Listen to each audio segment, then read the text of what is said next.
معزز سامعین و ناظرین، السلام علیکم ورحمۃ اللہ وبرکاتہ۔ آج ہم سورہ الانعام کی آیت نمبر 136 سے 140 تک کا مطالعہ کریں گے۔ ابتدا میں چند آیات کی تلاوت۔ اعوذ باللہ من الشیطان الرجیم، بسم اللہ الرحمن الرحیم۔ وَجَعَلُوا لِلَّهِ مِمَّا زَرَعَ مِنَ الْحَرْثِ وَالْأَنْعَامِ نَصِيبًا فَقَالُوا هَٰذَا لِلَّهِ بِزَعْمِهِمْ وَهَٰذَا لِشُرَكَائِنَا فَمَا كَانَ لِشُرَكَائِهِمْ فَلَا يَصِلُ إِلَى اللَّهِ وَمَا كَانَ لِلَّهِ فَهُوَ يَصِلُ إِلَى شُرَكَائِهِمْ سَاءَ مَا يَحْكُمُونَ۔ صدق اللہ العظیم۔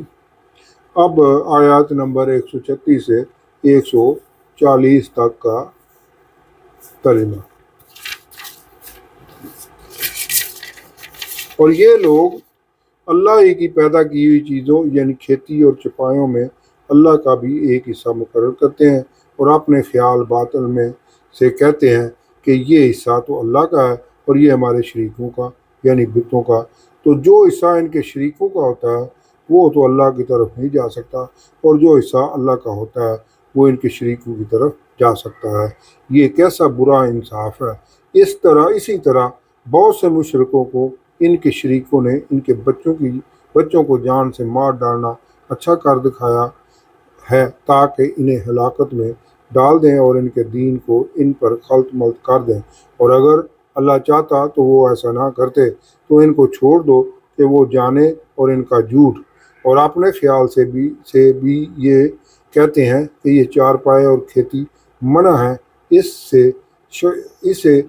شخص کے سوا جسے ہم چاہیں کوئی نہ کھائے، اور بعض چارپائے ایسے ہیں کہ ان کی پیٹ پر چڑھنا منع کر دیا گیا ہے، اور بعض مویشی ایسے ہیں جن پر ذبح کرتے وقت اللہ کا نام نہیں لیتے۔ سب اللہ پر جھوٹ ہے اور وہ عنقریب ان کو ان کے جھوٹ کا بدلہ دے گا۔ اور یہ بھی کہتے ہیں کہ جو بچہ ان چارپائیوں کے پیٹ میں ہے وہ خاص ہمارے مردوں کے لیے اور ہماری عورتوں کو اس کا کھانا حرام ہے، اور اگر وہ بچہ مرا ہوا ہو تو سب اس میں شریک ہیں، یعنی اسے مرد اور عورتیں سب کھا سکتے ہیں۔ عنقریب اللہ ان کو ان کے ڈھکوسلوں کی سزا دے گا، بے شک وہ حکمت والا خبردار ہے۔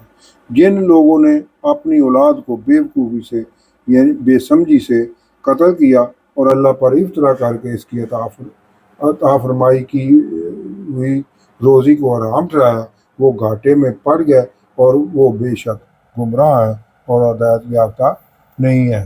یہ ان آیات کا ترجمہ تھا۔ اب انہی آیات 136 سے 140 تک کی تفسیر النور۔ یہاں مشرکین مکہ کو نظر و نیاز کا ذکر ہے جو وہ اللہ اور اپنے بتوں کے نام وقف کرتے تھے۔ اہل عرب زیادہ تر کھیتی باڑی کرتے تھے اور مویشی یعنی بھیڑ بکریاں اونٹ اور گائے وغیرہ پالتے تھے، تو وہ اناج اور مویشیوں میں کچھ حصہ اللہ اور بتوں کے لیے علیحدہ وقف کر دیتے تھے۔ اللہ کفار کے اس دوگلے پن کی نفی کرتے ہوئے فرماتا ہے کہ اللہ نے جو تمہیں کھیتی اور مویشی تمہاری گزر بسر کے لیے دیے ہیں تو ان میں سے ایک حصہ رکھتے ہو اور کہتے ہو کہ یہ تو اللہ کے لیے ہے، اور یہ حصہ اللہ کے شریکوں یعنی جھوٹے معبودوں کا ہے۔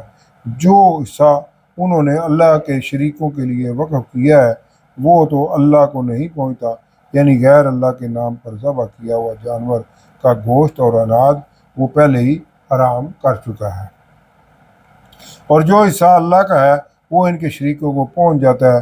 کیا ہی برا حکم ہے جو یہ لگاتے ہیں، یعنی انہیں حلال اور حرام کی کوئی تمیز نہیں ہے۔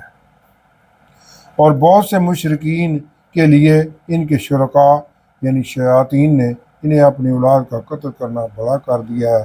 مشرکین مکہ اپنی اولاد کو بتوں اور شیاطین کے نام پر قتل کر دیتے تھے تاکہ وہ مسلط شدہ مصیبت یا آنے والی مصیبت سے بچ جائیں۔ یہ ان کا کفار مکہ کا عقیدہ تھا، تاکہ وہ شیاطین انہیں یعنی کفار کو برباد کر دیں اور ان کا دین ان پر مشتبہ کر دیں۔ یعنی کفار اولاد کا قتل بظاہر دین کے نام پر ہی کرتے تھے، جو شیاطین کے کہنے پر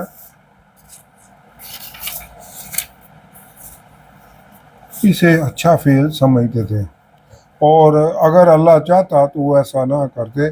تو آپ صلی اللہ علیہ وسلم چھوڑ دیں ان کو، وہ جانے یا ان کی افطرا پردازیاں، یعنی وہ اپنی سرکشی کی سزا بھگت کر ہی رہیں گے۔ اور مشرکین کہتے ہیں کھیتی اور مویشی روکے ہوئے ہیں، اسے وہی کھائے گا جسے ہم اپنے جھوٹے گمان کے مطابق چاہیں گے۔ یہ بھی کہ کچھ مویشی ہیں جن پر سوار ہونا خود ہی حرام ٹھہرایا ہوا ہے، اور کچھ مویشی ہیں جنہیں ذبح کرتے وقت اللہ کا نام نہیں لیتے۔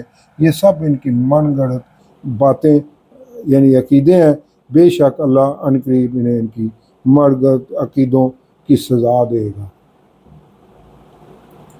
یہ ان کا تیسرا جھوٹا عقیدہ ہے، وہ کہتے ہیں کہ جو ان مویشیوں کے پیٹ میں ہے اگر وہ نہ رہا تو وہ صرف ہمارے مردوں کے لیے مخصوص ہے اور ہماری عورتوں پر حرام ہے، اور اگر مرا ہوا نکلے یعنی مرا ہوا ہو تو پھر وہ سب مرد و زن اس میں شریک ہیں، یعنی وہ کھا سکتے ہیں۔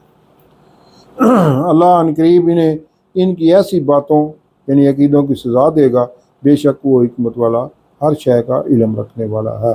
یہ ان کا چوتھا جھوٹے عقیدے پر عمل کرتے ہوئے فعل ہے، بے شک وہ نقصان اٹھانے والے ہیں۔